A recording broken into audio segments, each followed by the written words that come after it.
it's been a quarter of a century since South Africa became a democracy. April the 27th, 1994 was the day that millions of South Africans made history by casting their vote for the first time. It felt good for most people, but what do they feel now, 25 years later? What do they think about the progress of the free South Africa they voted for? Busisiwe Letoli went to Mpumalanga near Tembisa, east of Johannesburg, to find out.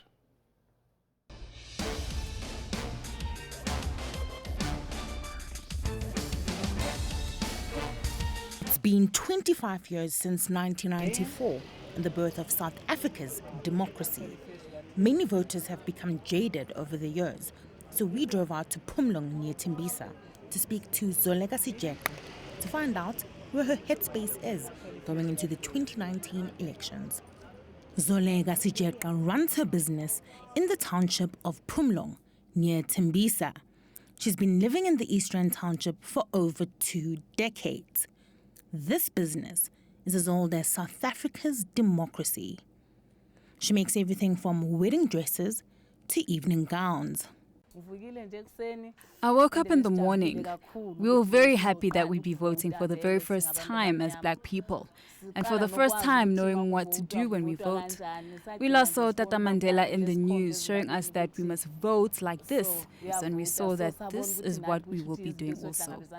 Often when she is working, her mind drifts back to Election Day, April 27, 1994. Perhaps on that day, the path of democracy was not smooth. I joined the line. It was too long. The officials came and halved the line and took us to Kloorkop. That's where I voted. The voting station in Kloorkop had white people and the line wasn't that long. It was a great moment in our lives because we were voting for the very first time.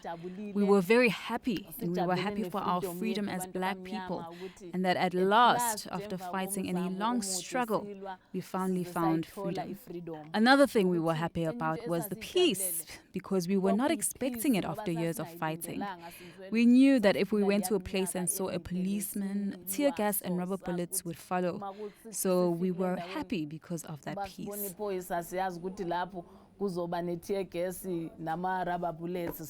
In the first days of democracy, Sijeka got down to business. Grade 12. Standard 10 by then. I finished school in grade 12 and couldn't further my studies. So when we were voting for a black person, for democracy, we were promised that our children would be able to go to school and that we would be able to get projects. As you see, me sew some clothes and do vukuzenzele. I got up encouraged with the message saying that if you have talent, you can further develop it. I was able to do things for myself.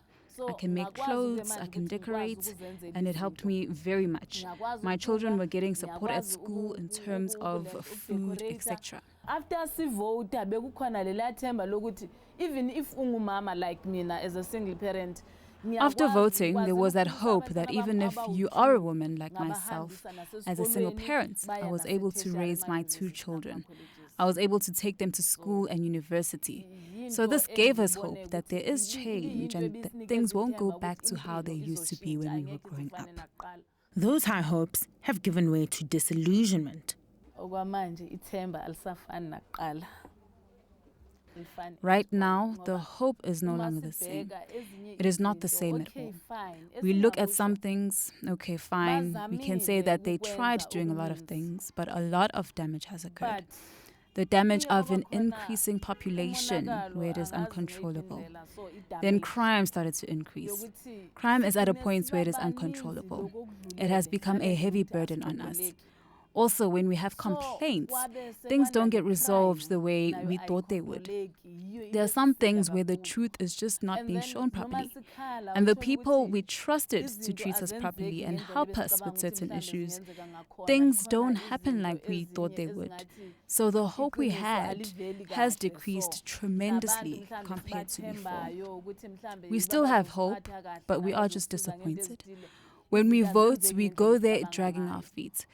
If we look at the number of people who are voting compared to 1994, it's just not the same anymore. A lot of people say we are not going there. The sadness for her is that of her son Xuma, who will not bask in the glory of a democracy dawn. My biggest issue is job. I'm a vocal art graduate, meaning I'm a classically trained singer who do operas music. And last year, the company that I was working for closed because there were no funds. So now, that tells you that we are going to school for a factory that for a factory that doesn't exist. We are going to school to learn how to do things, how to work, but there's no factory. So why are we going to school for that? You understand? So that's my problem now, is that we don't have jobs as young people. Yes, there are jobs, but I think there needs to be a balance. Then we don't need to choose which sector that we follow too much. You understand? We need to balance every sector so that we can have jobs. Sijeqa's son Xuma is not alone. I'm not excited. We vote, but there's no change. We don't have jobs. I have a diploma, but where do I work? So I don't see the need of voting.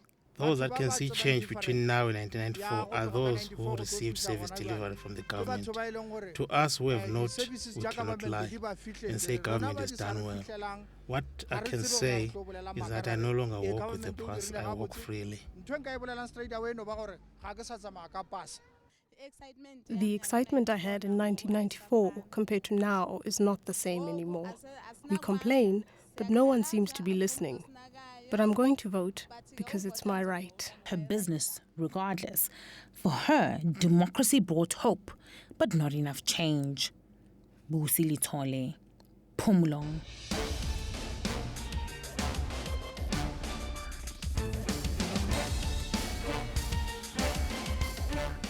Well, two of the biggest issues in this election, jobs and land. Sadly, most of the people who vote in this election have neither. The fear is that many young, educated people without jobs are likely to become more disgruntled and restive as the years wear on. Land is likely to be another issue and likely to go away long after this election. It's also one most likely to affect business and investment. Now, with me in the studio still is Aubrey Machiki, and also I have Zwelinzima Vavi of SAFTU, but also on Skype, on the line, we have Professor Sean Gossel, Senior Lecturer at UCT Graduate School of Business in Cape Town. Now, Sean, this land question and jobs, they seem to me in some ways tied up with each other, but how much do you think they're going to haunt South Africa as the years go on? Well, both of them are naturally, as you mentioned, both of them are naturally integrated. However, land cannot solve an employment crisis like we are experiencing. Much of the promises that have been made by politicians during this election cycle relate around jobs, but government doesn't really create jobs. Effectively, what the election is supposed to do is set the policies that will create jobs from the private sector. The problem that South Africa is experiencing is that we've never really recovered from the 2008 financial crisis.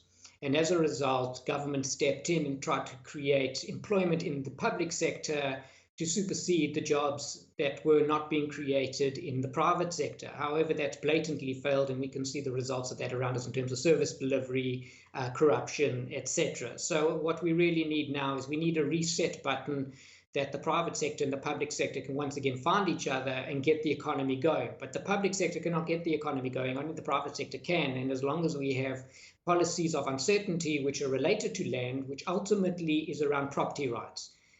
International investors are not concerned about expropriation without capital, without compensation, simply because of a policy that was adopted in our neighbor. They're concerned because it is an erosion of property rights, and without property rights, you can't invest. So, and if you can't invest, you can't create jobs. So the two are directly linked, and both of them come back to policy uncertainty. And big question is, everyone's talking, the politicians are talking about creating jobs and reviving the economy. What's your take on it. What would be your advice on how to create jobs? There's no quick, easy fix for the circumstances that we're in, because it relates also to our failed education system. And that also has a historical legacy. It's not something that just was born from 1994. It predates 1994.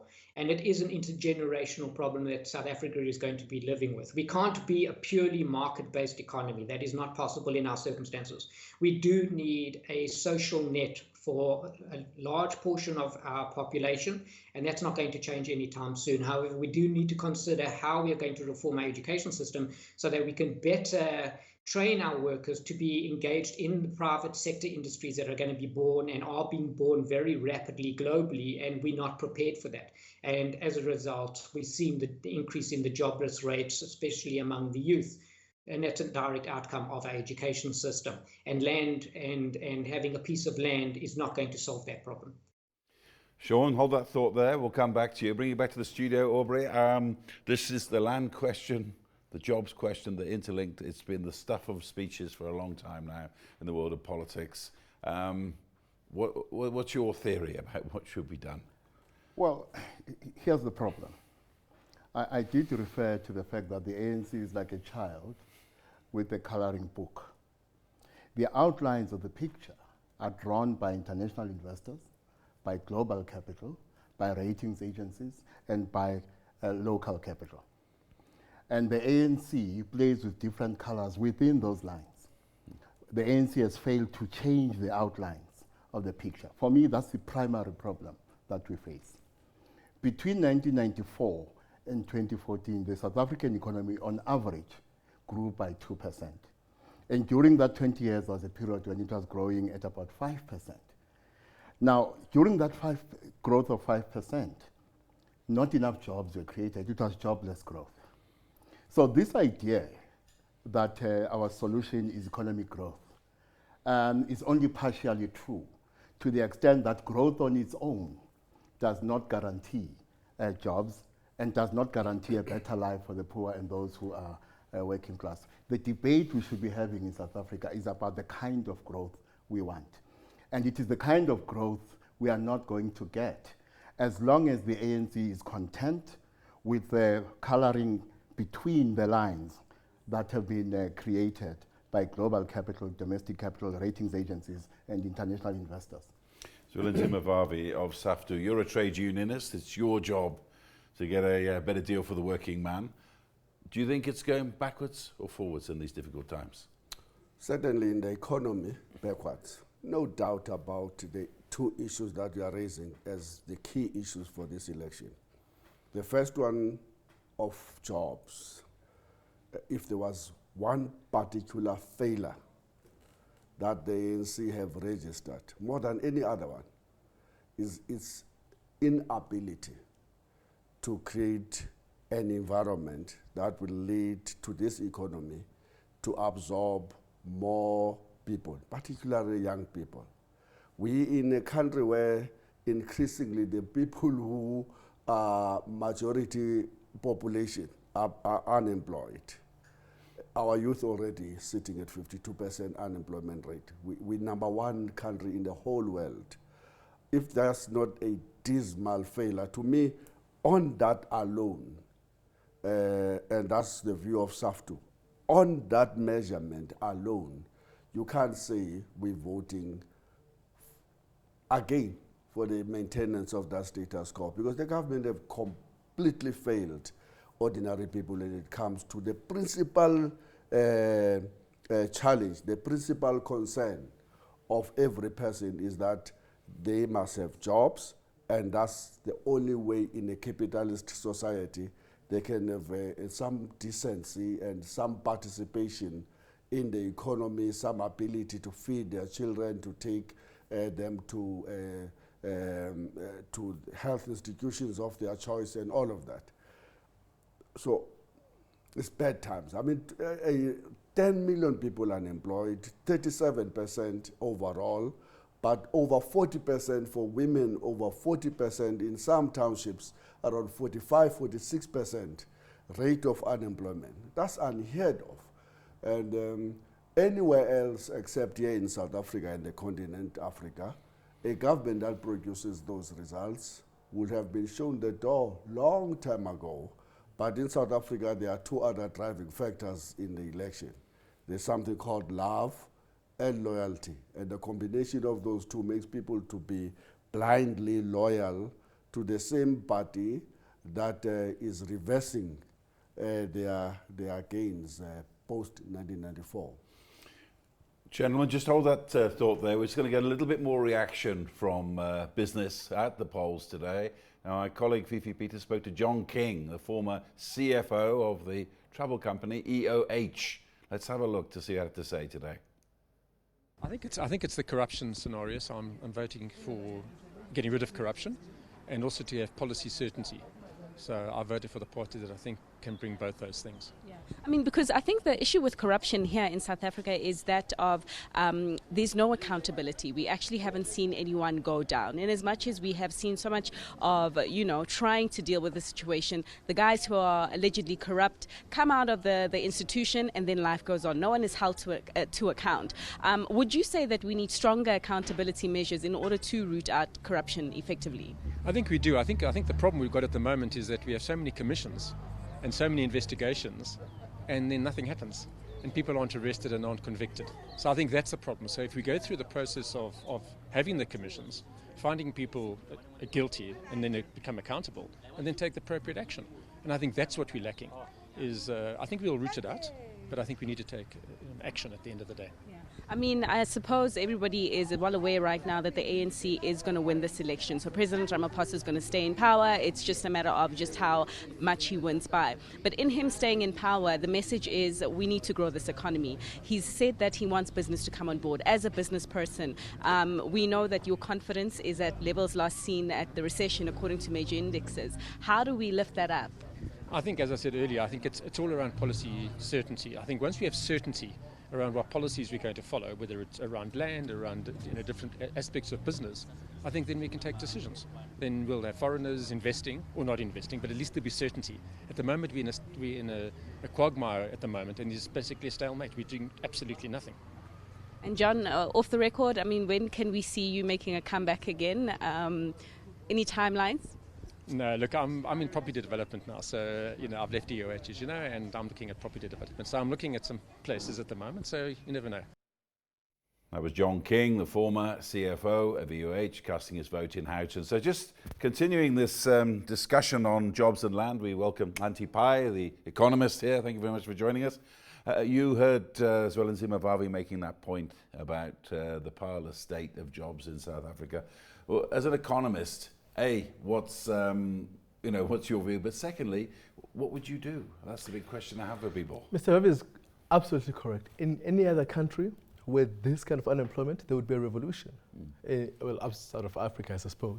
So it is, and I think Julius Malema has made this point. You don't want a kind of revolution that's unled.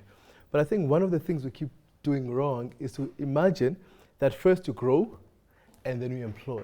But that's old economics. That's the 2000s kind of economics. So we thought if we grow the economy, then it will trickle down to employment. First, we must actually get people working. When people are doing things, whether they're digging holes and then plowing them down, that's actually, so we have young people in this country that are sitting around not doing anything. And we have to imagine what kind of things that we could do to make sure that actually people are working, whether they are actually, sewing clothes, they are plowing land, because we keep going the wrong way, because it's unbelievable to think in 2018, 2019, we are still thinking that the first thing we've got to do is that we must first have 5% growth and then grow and then finally employ. We should have known by now that first, what are the kind of things that we can do to make sure people are actually, even the Constitution says very clear, even Mandela said in his big fight, that every single person should express themselves to be able to live up to their potential. And then we'll be able to grow the economy. It's really unbelievable. But we still believe in the old way of things in which suddenly if the economy grows by 5%, which we know actually is not true, right? So I'm hoping that as we go forward, people will understand that what we need to do is to say, what are the kinds of things that we need to do to put South Africans, young people, older people, to actually do something, to use their potential, to use their strength, to use their talents, to actually produce for themselves. And then, when we start counting what they've been doing, then we will say, then our economy is growing. Aubrey? There's a reason why we still believe in old economics. I mean, the theory of path dependency tells us that as long as there are people who continue to benefit from a system, they will defend it, they will consolidate it, even though there is a better alternative. And that's the reason. And if you look at South Africa, people keep on harping on corruption. And I will say this again. While in my view, by the time Jacob Zuma exited, corruption had become not endemic, but systemic. In other words, the dominant culture in the state. Corruption, I still maintain, is not the biggest challenge facing South Africa. Those who posit it as such do so for self-serving reasons. And also, when it comes to some of the voices in the private sector, I'll keep on positing corruption as the main challenge. It's because there's also this pretense that if not a single cent was stolen, and all those resources were used judiciously by the state would be able to deliver optimally. That's not true. We say this because in the private sector, there are too many who are avoiding the principle of subsidiarity. The state can take us from A to B. What's the role of the private sector beyond B? That's one of the debates we need to have in this country. Zwelinzima Vavi, if I could come to you now, because it's something that comes across your radar, is that the politicians out there, they say, entrepreneurs, we haven't got any money anymore, entrepreneurs are the ones who are going to create jobs and growth, etc. But you know, as a trade unionist, what that means. It means startup companies, non-union labour, low wages. How do you feel about that? Aubrey raised a very important and fundamental issue, unfortunately, which is not going to be part of a discourse today, the points that you are raising. What went wrong? Why South Africa is beginning to be regarded by many, particularly the likes of myself, as a failed state? Why do we have more people unemployed than ever before? Why do we have more people living in poverty than ever before? Why have we become the most unequal society in the first 25 years of democracy? And the fundamental question, whose freedom is this? Who are the beneficiaries of this so-called transformation in democracy 25 years down the line, if the results is as we are spelling out? Why our education, the second-tier education system, where most of the working class kids go to, is in such a disarray, and why steps have not been taken to ensure that we reverse the trends. What are the trends? 61% of all our kids at grade 5 can't cope with mathematics. Around 59% of our kids at grade 4 cannot read with an understanding. Why steps have not been taken to address that? Because if you cannot address that, you cannot then hope that South Africa will address issues of renewable, of a economy that moves away from carbon, and so forth and so forth. The reason, Aubrey, why the status quo is maintained is because, in our view, the top leadership that was supposed to drive this fundamental transformation of society have been captured. There is a bigger capture, not the so-called 9 wasted lives. That's nonsense. There is a bigger capture. Our leaders were given some bones falling from the boardrooms of the master right in 1994, and that's why they are multi-billionaires that cannot explain how they accumulated their wealth and which factory they ever operated and which pin they ever produced as entrepreneurs. They cannot produce that evidence because a systematic strategy was developed, in our view, in a run-up to the 1994 elections to take the soul out of the ANC leadership and so that they can play within the framework that you were speaking about, Aubrey. The framework is that of neoliberalism.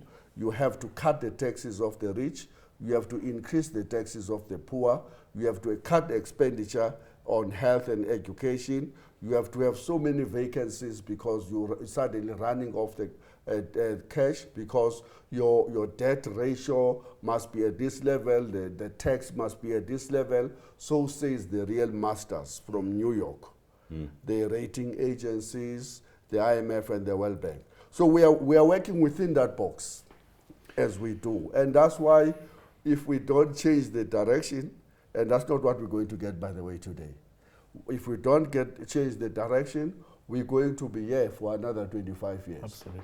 Well, Xhanti Payi, I put this to you. It's one of my theories. Shouldn't we be changing the education system from top to bottom in this country and training people to be business people and entrepreneurs? Absolutely. Absolutely. This entrepreneurship question is a very, it's cruel in many ways. All the research and literature that's out there about entrepreneurship shows us that the people who succeed in entrepreneurship are people who have networks, who've got parents who can support them, or people who know people. In this country, we know our history, right? That the majority does not have access to those networks. They don't have access to capital. So if you ask a young person to go and be an entrepreneur, where are they going to get the funding from there? Who is going to trust them with their ideas? Absolutely not in the way, including the research that's showing us in terms of behavioral economics that says it is very difficult for black people, including white people, to trust a young black person to go. They say they are lazy. This is research that's coming out. They are lazy, they are entitled. So to say to young people, go and be an entrepreneur, unless you're asking them to own a spaza shop, but of course we also know what it means to be a spaza shop, right? Because actually there's a different kind of competition there. We are actually setting up people for failure, and it's cruel. What we need to do is to ask the questions about what is the structure of our economy, what are the kinds of things that young people here face, both whether they're black, whether they're white, and of course we know what that looks like.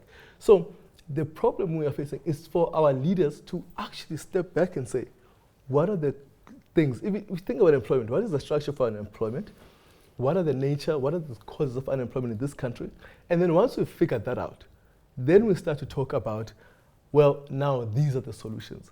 It is, as I keep saying, it's unbelievable that we have stayed on course on the backstories of what we were taught. I mean, our industries have collapsed. We understand what that is. And now we are even talking further in terms of the, fourth, fifth industrial revolution. It's unbelievable. Because also that. Well, let's just go back to Cape Town, and Sean Gossel, who's on Skype at the business school at UCT. You're hearing from Xhanti Payi here. He's saying that you think that to be an entrepreneur in South Africa, you still have to be connected, maybe from a privileged background. It's not just people will find their own way. What do you think? I find it interesting if you go back to the clip you played just now, when we say we want to talk to business, and the first person we think of when we want to talk to business, we talk to a CEO. That's very unusual. If you think internationally, the vast majority of jobs do not come from corporates. They come from SMEs. If you think of the US, 50% of businesses in the US are home-based. South Africa, that entire level is missing. And there's a historical precedent and reason for that. And that does go back to apartheid, and it does relate to land, where people do not have security of tenure, and they're not secure in their position and their location. And we have problems of geographic apartheid and the legacy of geographic apartheid, where people are far from the opportunities both for job and trade. And as a result, that hampers our ability to create SMEs. Over and above that, we have effectively what the previous speakers are speaking about. It's an implicit trade-off between government and corporates. And that's one of the reasons we have a corporate-based economy. And it's one of the reasons why we've seen, for example, with state capturing corruption, the public sector corruption is directly linked to the private sector corruption at a corporatist level. I think of the likes of KPMG, etc., and Steinhoff and its own, and so on. So as a result, it is very difficult in this country to create jobs because the level at which jobs are supposed to be created does not exist, both because of policy and because of history. To erode that and to change that is going to require a completely different system to the one that we inhabit. And the problem that we are facing, which once again is also part of our legacy, is we are as a country reliant on international capital to function. We lost our capital in the 1980s. with sanctions and disinvestment and political uncertainty, and that capital did not come back. If you consider that when we did liberalize in the mid-1990s and the early 1990s, when we had our first democratic election and the new policies in the government and national unity and so on, at that stage, we weren't the only darling emerging into the world. There was a global competition for capital. So while we might have had the benefit of having Nelson Mandela at the helm and everything and the positivity associated with our liberalization, we weren't the only country liberalizing.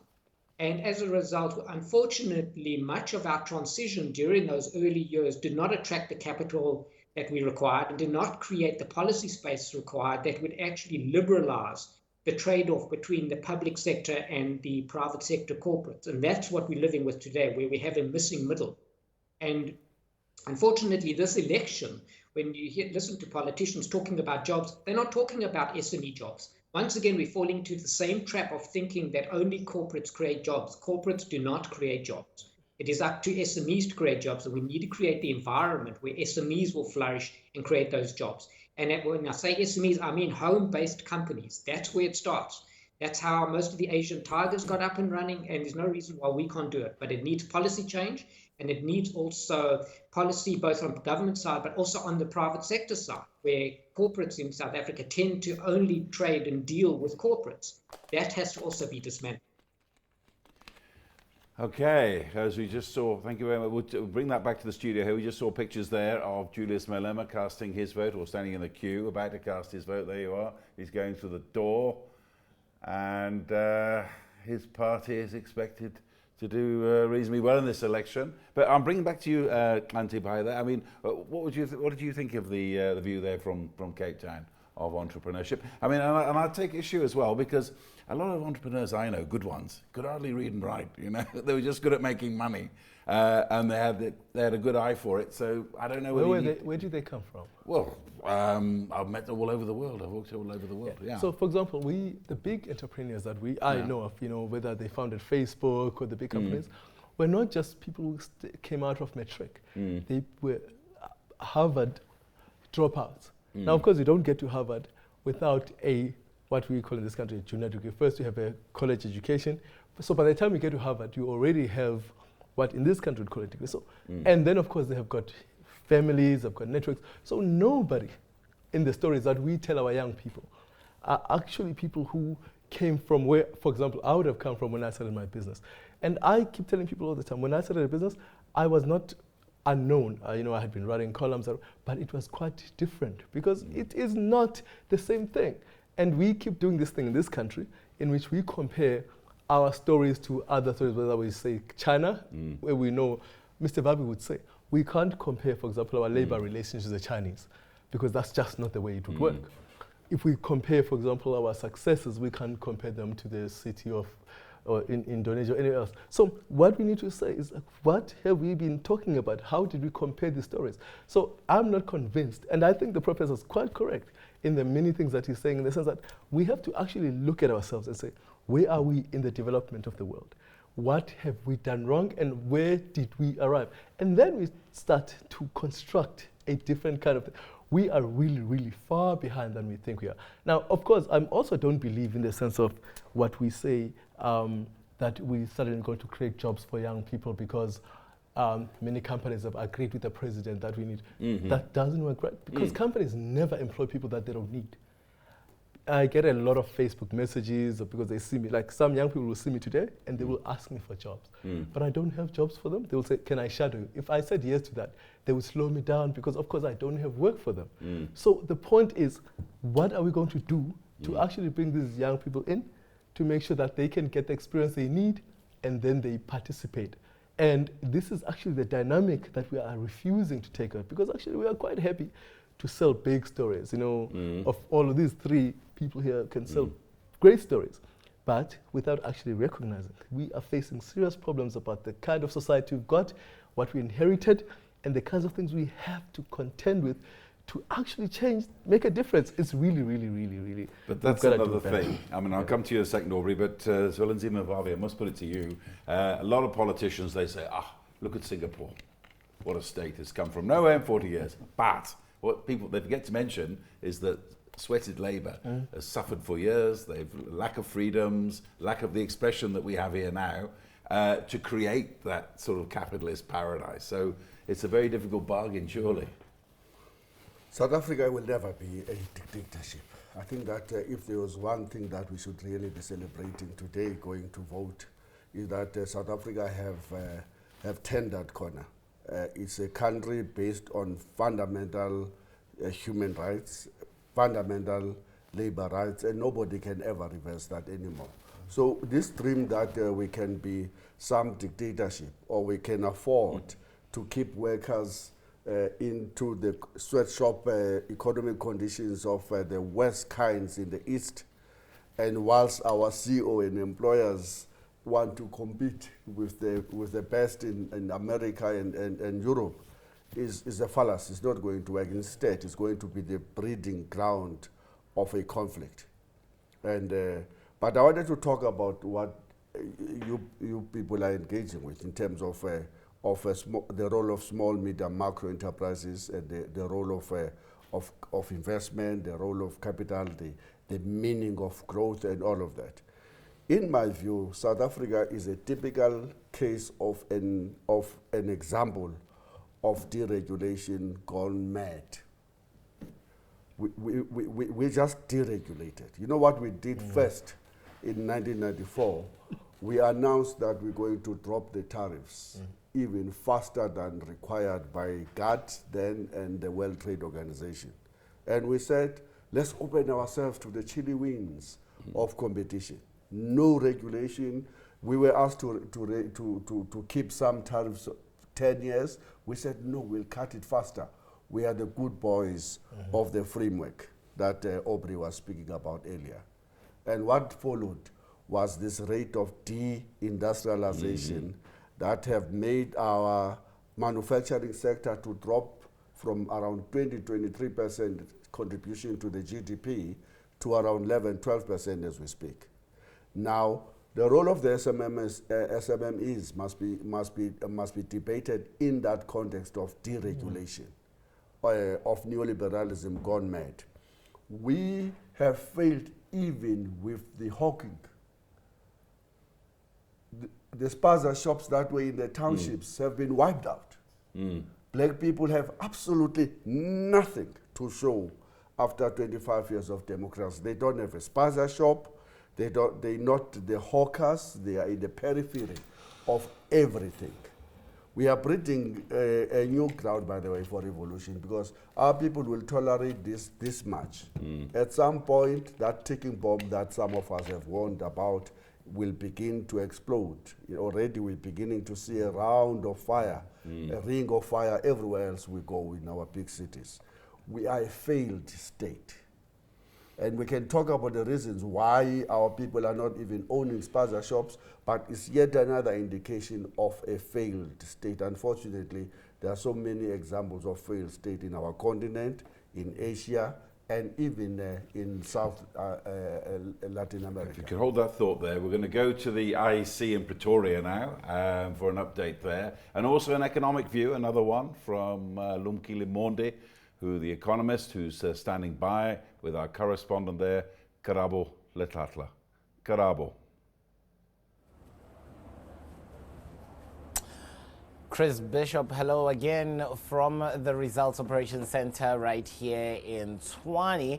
What is happening is that the promise of the senior lecturer and economist at the Wits School of Business, Mr. Lumkile Monde, will have to be delayed for now. As you can imagine, universities have really tried to spread the word in terms of their presence here with their personnel. You can imagine that they have all been scattered around here, and they will be giving us varied views as well as political commentary as we keep rolling with the coverage of this particular election. South Africa's 6th election is not without its own hiccups. We will be attending a press conference at 12, which will be hosted by the IEC's Chief Electoral Officer, Mr. Sai Mamabulo, where he will be addressing some of the teething problems that have arose from various polling stations across the country. As we know, there are areas which are political hotspots right now where most of the police have been deployed, and in political hotspots,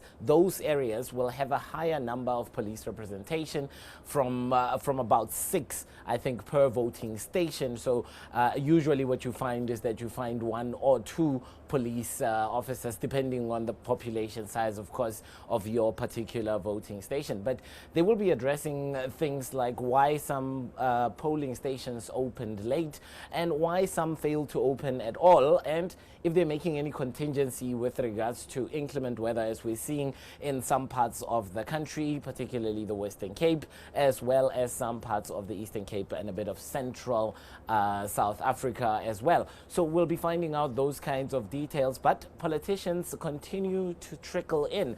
I have been observing the elections. I think this is my 3rd observation as a member of the media, and I am guessing that politicians have worked out a roster.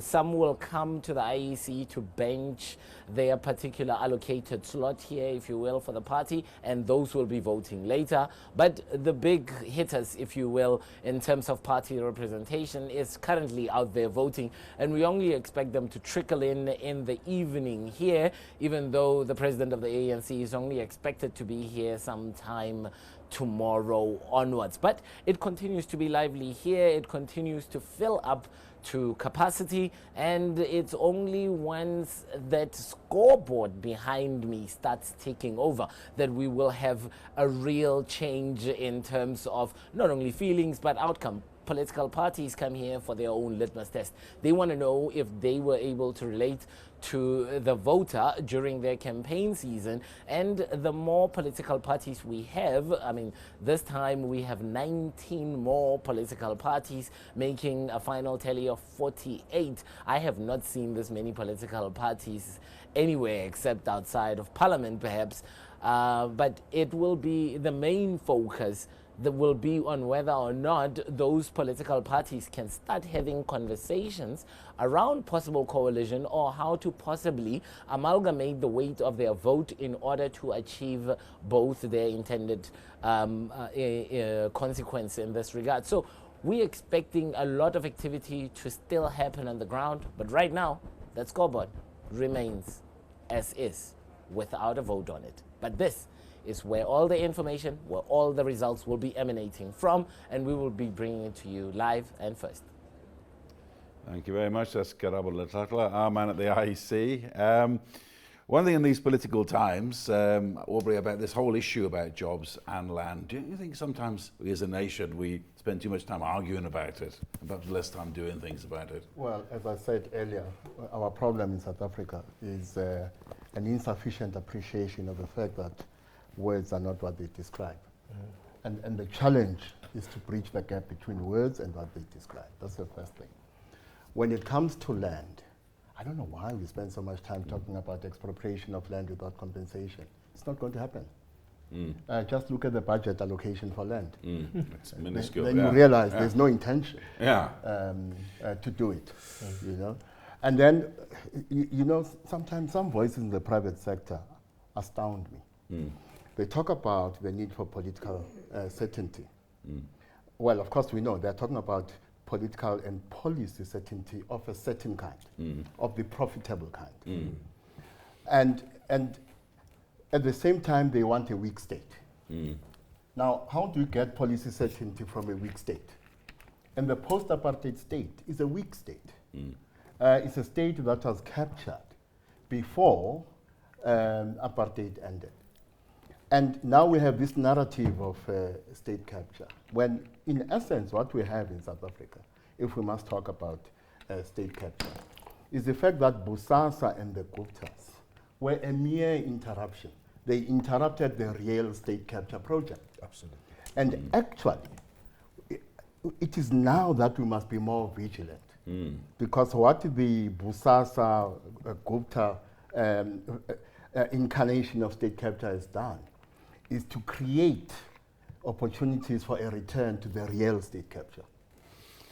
I mean, keeping on this land issue, Xhanti Payi, I mean, how would you envisage the land redistribution if there was a proper budget put behind it? We've just it's minuscule in the budget at the moment. And not only that, you need capital as well as land. You can't just say, there you go, it's all yours, away you go. How would you see it creating wealth and jobs? Just following on this, because I think, remember when we lost land in 1912, by which I mean, I don't just mean black people. Yeah. Those who could work the land that was taken from them, and colored people, I guess, because this project has been going for a long time.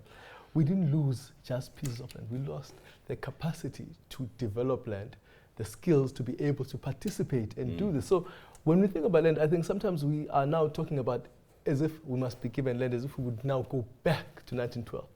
But there's been many things that have happened since then, including people develop lands for all sorts of reasons, whether they are building factories, whether they are actually doing crops, including sometimes the idea that we can go through a drought in this country, and we're not a third world country in those definitions.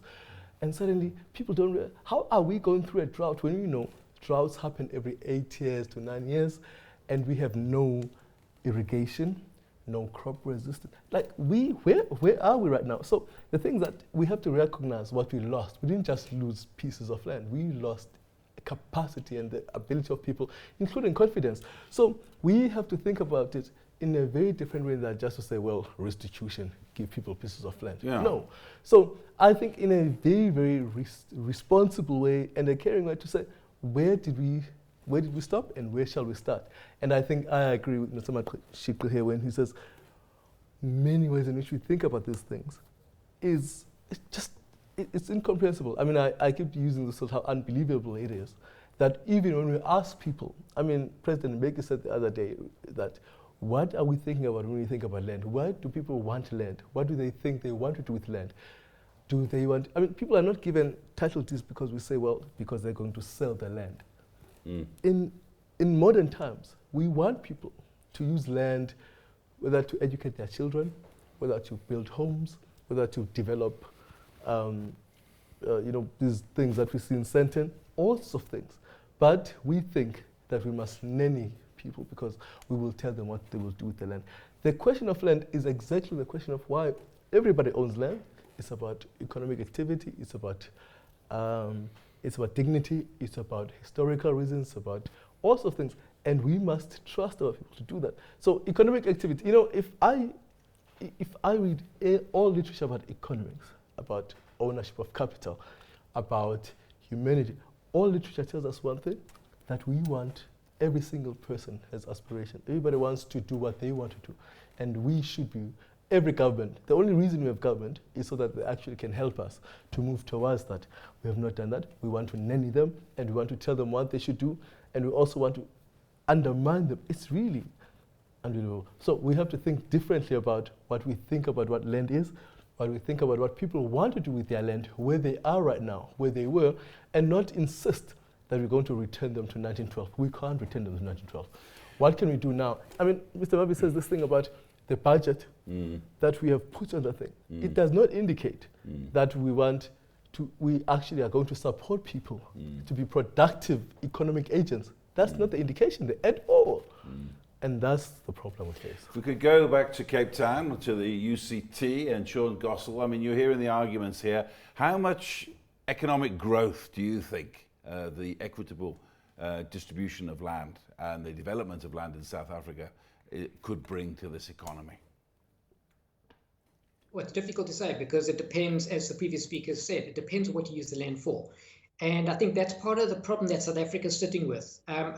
South Africa isn't yet a failed state. What we are is a fragile state, and certain provinces of South Africa are moving rapidly to being failed provinces. But I would consider South Africa to be a failed liberalisation. And we're not the only one that's had such a dismal track record of liberalisation. And it does raise the question then, if we are effectively going to have to re-liberalise, and re-engage in both Africa and the rest of the world. And very often we tend to think that if we're going to liberalize it, we're going to start trading with China or Europe, etc. Our biggest trading opportunities are on our doorstep. We're an African country and we should be trading and engaging with Africa rather than other countries. It's much closer and easier. So we need to consider what are we going to do? What do we offer? And increasingly what you're seeing around the world is countries are starting to act like companies in the sense that they offer a product. You take, for example, Dubai, doesn't have very much, and excluding the rent-seeking basis of the economy, effectively now they consider themselves to be the global shopping mall, and they've built the country on that basis. As a country now having to re-liberalize, we've got to consider, what do we offer? Are we going to base our economy on trade? And if we do base it on trade, how do we do? Because now we're very late in the game, and we certainly don't want to have any kind of Asian rush to the bottom. That's not going to do our labor or our development any good. Are we going to base it on tourism? Are we going to base it on some sunset industries such as mining, which would not be sustainable? Likewise, our manufacturing sector is also related to our agricultural sector, and our agricultural sector is also a sunset industry. So we've got to be very careful of what basis we're going to re-engage and re-liberalize our economy. And unfortunately, we don't have a lot of time to do it. So what we really need are policymakers and political leadership that have vision. And that has been missing for a very, very long time. We haven't had vision in pretty much 2 decades nearly. So coming back to what you were saying about land, it also raises the question, if there is going to be increasing restitution, and I agree with the previous speakers that EWC is purely a political tool. It's simply the ANC's means of neutering the EFF, and it has worked very well with very limited ability to actually down the line be carried out. However, it is creating policy uncertainty. When we say policy uncertainty, what policies are we talking about? It relates to long-term investment, not short-term investment. And part of the problem that South Africa, like other immature democracies, face is our election cycles are very short and the investment needs are very long. And what it means for international investors is they can't plan, because every time they plan for 10 or 15 years, they don't know what policies are going to be in place because they keep on changing every time there's an election. And as a result, you see the lack of investment, which is something not unique to South Africa. It is very common around the world, and the research shows that foreign capital and heavy capital likes democracy, responds well to democracy, but doesn't like elections, simply because of the increase in instability and policy uncertainty. So we by no means unique. We are very typical of an emerging country. However, as I say, how are we going to use land means 2 things effectively. There's a social justice side to land, and how people engage with the land and their historical cultural tradition to land cannot be dictated by government and should not be dictated by government. And that does not form part of economic policy and shouldn't be part of economic thinking. The other side of it is the use of land, and that is either direct use of land through farming, but as I mentioned, South Africa is not a great place to farm. So there could be small-scale farming for subsistence survival. That's not going to build an economy. It might be limited skills transfer intergenerationally, but the bigger potential for the use of land is related around having a place to start a business. And I think that's where government policy increasingly needs to focus and tie up to the land restitution process. Well, thank you very much for your insights there, Professor Sean Gossel, Senior Lecturer at UCT, Graduate School of Business in Cape Town. Reaction from gentlemen, I throw it open to the floor. Well, Chris, another myth the ANC has thrown into the election campaign is that of radical economic transformation. When you say to me you are pursuing a policy of radical economic transformation, the first thing I look for is a counter-hegemonic logic, a logic that challenges the dominant logic in the economy. Now, if at 6 o'clock, whether you listen to 702, Classic FM, or watch CNBC, whatever you watch, business news, all of it seeks to answer only one question. One. Paraded as many questions. How will it affect profits? That's all they seek to answer. No other question. And the same logic applies to how we design our budget.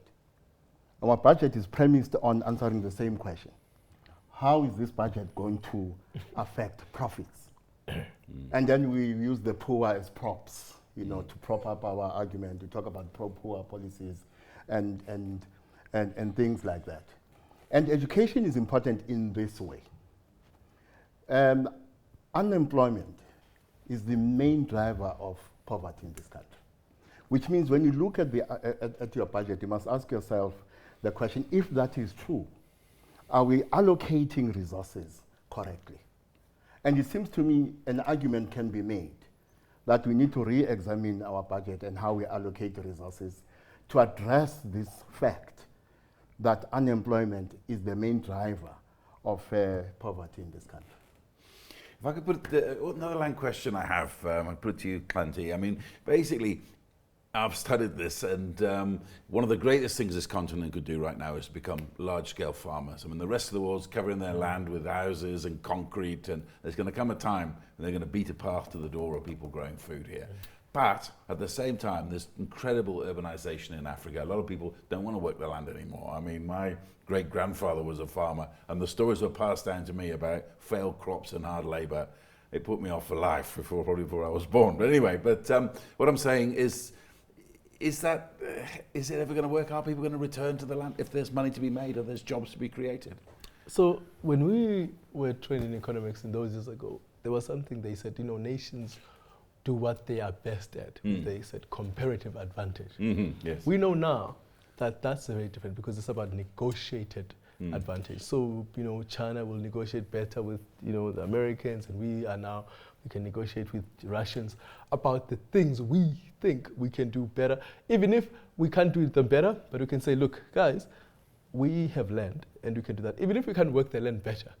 But if we negotiate with them that actually you will give us, let's say, nuclear energy, to be controversial, but we will serve you food. We can, now this they are negotiated. We are no longer doing all those graphs that we were taught at school, which means that as a society, we need to figure out what are the things we've got and how do we negotiate with our partners, whether they're in Russia, whether they're in China. I mean, I think sometimes I've been very, very disappointed with the people, like Mr. Vavi here, where they have failed to talk to their counterparts in China to say to them, listen, guys, we are all friends in BRICS, we are all partners. You guys are, I need to find a decent word, are messing us up because you are not playing the right game with us.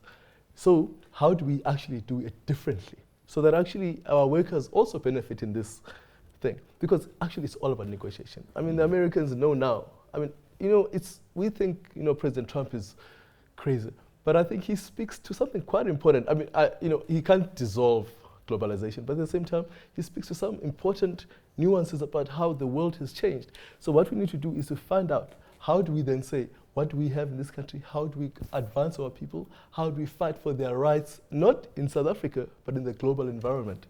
And how do we use, whether it's monetary policy? I mean, our Reserve Bank governor sometimes is very disappointing when he says we are defending the value of what the rand can buy in South Africa. The rand, we import 60% of what we eat. So it's no longer about what the rand can buy here. It's what the rand can buy overseas. Sure. So we need to now discuss how then we discuss those relationships. So basically the whole world has changed, but are we catching up? In my estimation, not so much. Mr. Vavi, reaction from you. One of the biggest crises I think we face is the death of politics, the death of ideology, the death of intellectualism. And as a result of that, people can be easily misled into believing into myths. And sometimes the levels of our doublespeak, knowing very well that we will not be held accountable at the level of the government, is speaking to the fact that there is this death of intellectualism generally in the country. Very, very few people still can connect policy, can analyze what was said last year, compare it to what is being said here, and in order to look at the gaps. Let's look at the issue of industrialization, for example. When we were in COSATU, we complained about this going into this global village without any agenda of our own. No industrial policy, we just say, drop the tariffs, open the borders, let everything happen. We will benefit out of it. Nonsense. And then eventually, about 15 years later, in this global village, we develop an industrial policy. Eventually. And then the point that we're making, did we beg that? Did we reallocate resources to ensure that this industrialization is going to happen? No, we didn't. As long as we ticked the box, we have an industrial policy, We have a new growth path. We have a growth plan. We have an NDP. And we have agriculture. And now we're saying we're going to change the constitution to address what is one of our biggest failures, to implement the constitution even with its weaknesses. We should have been way down the line. But our people are not able to hold the government to account because there's no politics, there's no ideology, there's no intellectual capacity anymore. That have been destroyed systematically, and we can go to the reason, but it doesn't exist in general terms. And the results of the elections today will be a reflection of that. Aubrey. Well, you know, one of the things I'm in a state of despair about, as I said earlier, is this idea that elections will deliver change. It means we're not having the kind of conversation we should be having about the state of our democracy. In many ways, our democracy reflects the crisis of liberal democracy elsewhere in the world. Liberal democracy elsewhere in the world and liberal democracy in South Africa delivers much less than it promises. So we need to have a conversation about the content of our democracy. There's also an over-reliance on party politics. There's therefore an over-reliance on the institutional realm of politics.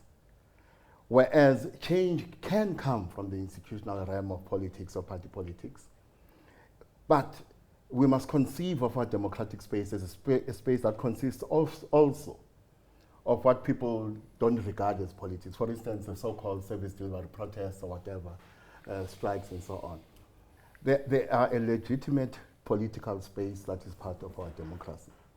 And if we're creative in that space, we can force change on the formal institutional realm of politics, as we saw with fees must fall, despite some mistakes that were made.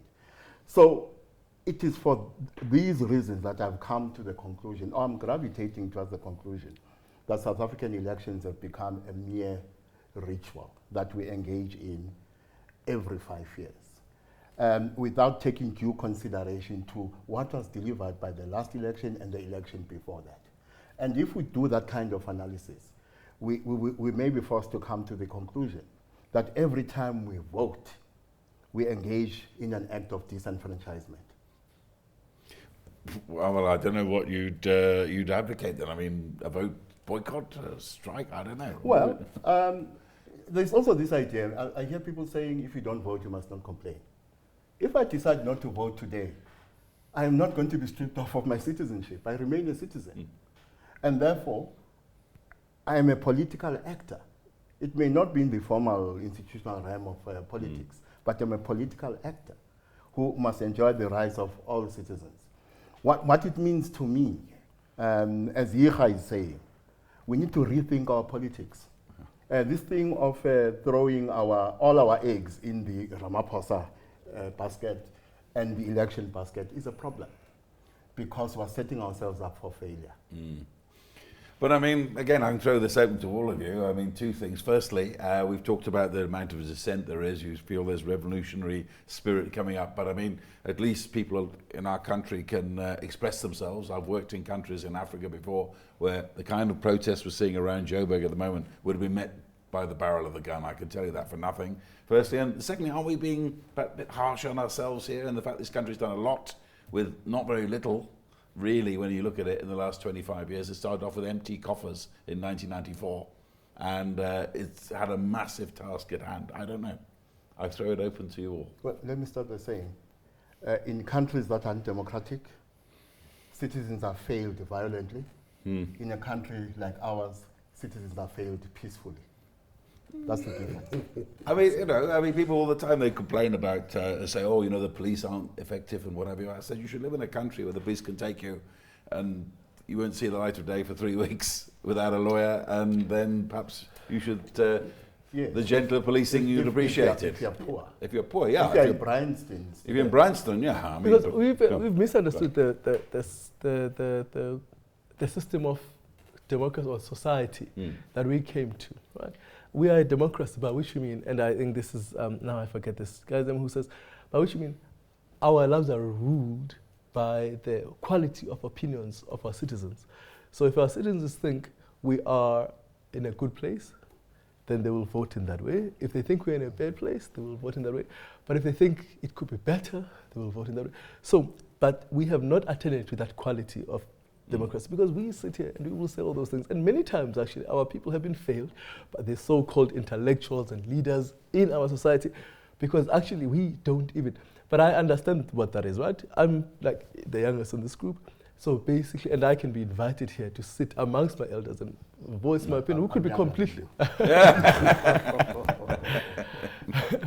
Probably. But in that sense of what is it that our people understand to be the reality of what we are facing? I mean, Mr. Vavi has already agreed that he made some mistakes in terms of what he preached to our people at a certain time. And these are important questions that we have to contend with in terms of where were we, where are we now? And that we can't just walk past this idea that, well, we did some wrong. What are we doing now to engage and to increase the quality of the opinion, so that as an economist, am I still competing with opinions that say, well, if we grow the economy, we will create jobs? How can that be now? So I think there is some problem that we face, including actually in the corporate sector, where I admit, because that's where obviously I have made my living, my car and my house, and many times it was good to confuse the matters, because sometimes we think, do we want growth for investment, or do we want investment for growth? And we are getting a lot of information that's coming out now that actually in many countries where, for example, in Ethiopia, now they are realizing that they got a lot of investment in which people are being paid something like 300 Rand a month because they are getting investment and they are growing. But what does that actually mean for the real people? So these are things we must contend with, and we must understand them, including actually the corporate sector, because they also should understand, and I should say, guys, this is not a sustainable way of going forward, right? But if I'm getting paid properly, why should I say that? So I think that there is also part of the discussion that we are having that's very different, including the fact that our politicians can say we are growing. Let me just make this point, because I think it will be the last point I make. In Limpopo, remember those times where books were not being delivered in Limpopo? The economy was growing. You know why? Because actually people were spending the money for books and education on big houses, which meant, of course, people were building nice houses and they were hiring people. So construction was going up. So the economy was growing. But what was also happening was that actually we were not building for the future. So when suddenly the economy crashed, we had not built skills, we had not built education. So that actually our politicians are allowed to claim growth because they've actually just put in money in the wrong ways. But then when finally we think about sustainability and jobs and education, suddenly the economy crawled. So our people are only going to be as good in these elections as we will tell them to be so good. Then we've talked about ticking boxes, we've talked about paying lip service to growth, we've talked about what's wrong with the economy here. Let me tell you up front, I don't believe in messiahs, I don't believe in saviors, I don't believe anyone can. But what do you think then, starting with you, Mr. Vavi, what do you think this economy needs at its head to make it better? It needs a leadership that is bold, that has a backbone, that has a vision, that has a plan of implementation, that can rally behind those four. The rest of society, be they in business, in labor, civil society, to say this is now the new way.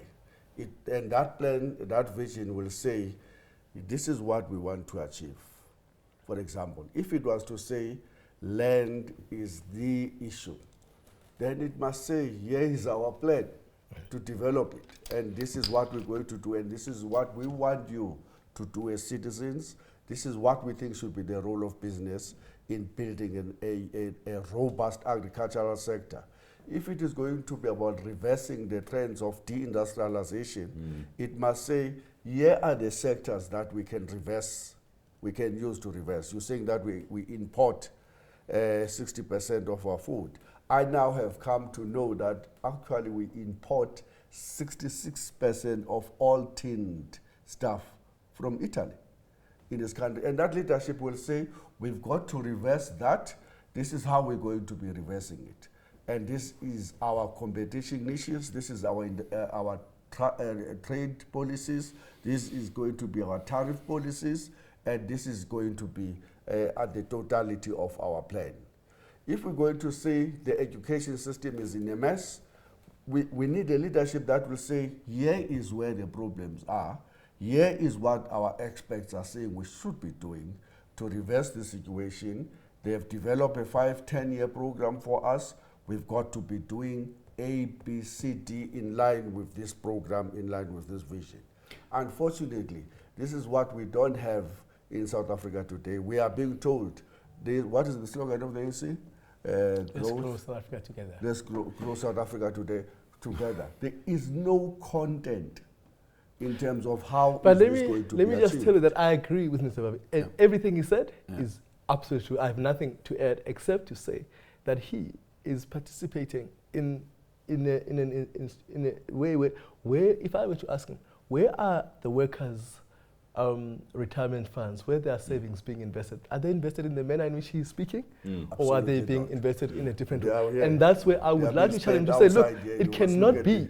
And they say like, well, they go to talk to their fund managers and they want 3-month returns, 6-month returns, and that's how they judge them. So this is where the difference is for me with him. But absolutely everything he said, I have nothing to add. Very briefly. South Africa has a lack of leadership, not a lack of leaders. The problem with our leaders is that they are too obsessed with maximizing narrow interest and don't realize that if they succeed, it will be to their mutual destruction. Now, societies adjust themselves to the quality of leadership that is available to them. Absolutely. So the Economist is asking us to give the ANC a sound majority, a strong mandate. Now, the ANC, as I keep on saying, I think will have around 60%. But this is 60% that is going to a party that is in a state of decline. But and this in a context where the majority or a sizable number of the population are resigning from the politics. Exactly. Yeah. It's 60% that will go to a party that, in my view, is led by someone who is probably the weakest leader the ANC has ever produced. And therefore, this idea that a strong mandate, a strong majority for the ANC in this election will deliver change, to me, is a myth. Well, if I've run out of time, gentlemen, Obri Mashiki, thank you very much, political analyst, Xhanti Payi, economist, and Zwelinzima Vavi, trade unionist. Thank you very much for this fascinating debate.